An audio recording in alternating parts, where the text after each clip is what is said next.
আপনি দেখছেন news now, আমরা জানি কোনটা খবর। 79वें स्वतंत्रता दिवस के अवसर पर सीपीआईएम के राज्य कार्यालय में एक कार्यक्रम का आयोजन किया गया। विपक्ष के नेता जितेंद्र चौधरी ने आरोप लगाया कि स्वतंत्रता दिवस को महत्वहीन बनाने की कोशिश की जा रही है। देश का 79वां स्वतंत्रता दिवस सीपीआईएम त्रिपुरा राज्य समिति मुख्यालय में भी मनाया गया। शुक्रवार सुबह सीपीआईएम त्रिपुरा राज्य समिति के सचिव और विधानसभा में विपक्ष के नेता जितेंद्र चौधरी ने मेलारमाट स्थित पार्टी मुख्यालय में आधिकारिक रूप से राष्ट्रीय ध्वज फहराया। राष्ट्रीय ध्वज के साथ साथ पार्टी का झंडा भी फहराया गया।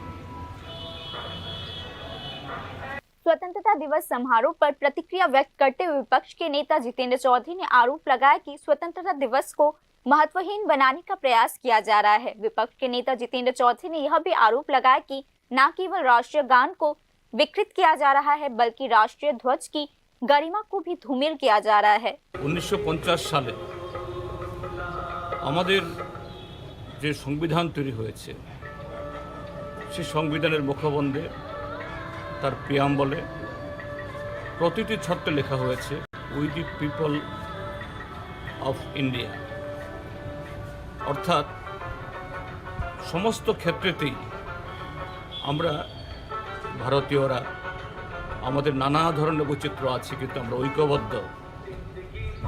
সেদিক থেকে কোনো ধরনের বৈষম্য বিভাজন আমরা তার বিরোধী। কিন্তু আজকে আমরা যখন ৭৯তম আমাদের স্বাধীনতা দিবস উদযাপন আমরা করতে যাচ্ছি, সেই সময়তে আমাদের স্বাধীনতার এই আকাঙ্ক্ষাগুলো আইডিয়া অফ যে ইন্ডিয়া আমাদের সংবিধানে যা লিখিত হয়েছে, যা প্রকাশ হয়েছে, তা আজকে নানাভাবে তার বিরুদ্ধে আজকে হুমকি আসছে। सीपीआईएम ने आरोप लगाया कि स्वतंत्रता प्राप्ति का मुख्य लक्ष्य अभी भी पूरी तरीके से प्राप्त नहीं हुआ है। हालांकि पिछले 77 वर्षों में कुछ महत्वपूर्ण उपलब्धियां हासिल की गई है, लेकिन सीपीआईएम का मानना है कि अभी भी एक लंबा रास्ता तय करना बाकी है। इस संबंध में त्रिपुरा सीपीआईएम ने लोगों से एकजुट रहने और लोकतांत्रिक एवं अधिकारों के लिए संघर्ष जारी रखने का आह्वान भी किया। Bureau report, news now.